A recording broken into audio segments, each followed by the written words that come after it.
Hi mga Beshi Wap! So for today's video, nandito na kami sa Pangasinan. So to be continued, sabi ko dun sa last in-upload ko, diba? Kung talagang nanonood kayo sa akin, no? Ayan, magkakahulian na tayo kung nanonood kayo or hindi. So nasa Pangasinan kami, day to and naglambingan kami ni Mahali. Of course, kahit nasan kami, naglalandian kami. Charis!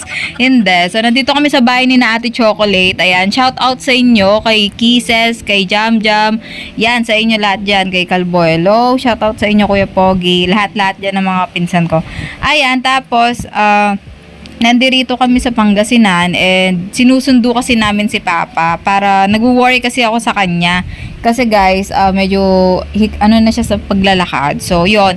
And then, pagka umaga, pumunta kami kina Kalbo kasi may pakain siya. Super proud ako dun sa pinsan ko na yon kasi grabe, isa na siyang sundalo ngayon. And, ayan, nakaka-proud lang talaga kasi nakapagpagawa na siya ng bahay niya. O, diba? Ang galing. So, sana all, ganun na lang. Pero yun nga, ito yung view ng bahay niya. Ang ganda, diba? Makikita mo yung bundok. Grabe. Kung talagang magkaka-chance lang ako na manirahan dito, ay Diyos ko, talagang dyan na lang ako forever. Kaso, syempre, need natin ng dito sa probinsya din, sa Pampanga, ganun, kasi nandito yung pagkakakitaan.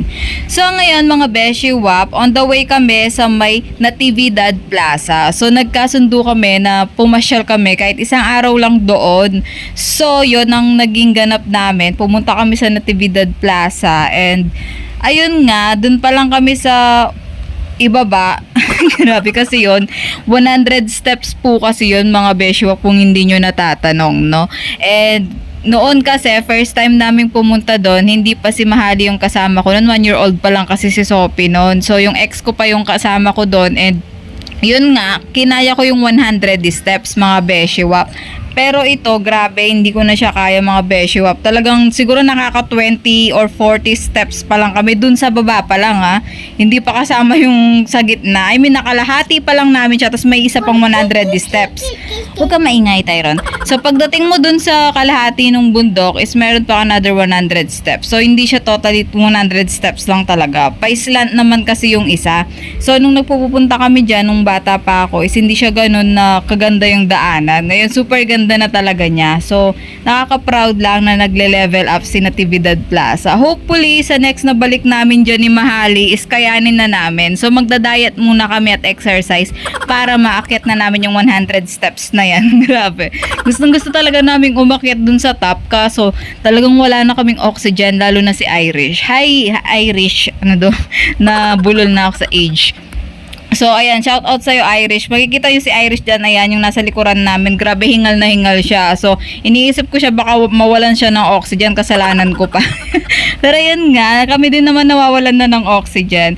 So, ayan, nasa may gitna na kami. And di pa to yung sa 100 steps, no? Paakyat pa lang pala kami dyan. And grabe, titik na titik yung araw. Titik na tirik yung araw. And solid yung init. Doon dapat kami pupunta sa may nakaganon na rebulto. Di ko alam anong rebulto yon. Pero ayun, kasama namin dyan si Queenie. Shout out sa iyo, kay Chris Carl, kay Irish. Ayan, sila yung mga kabanding namin sa Pangasinan talaga.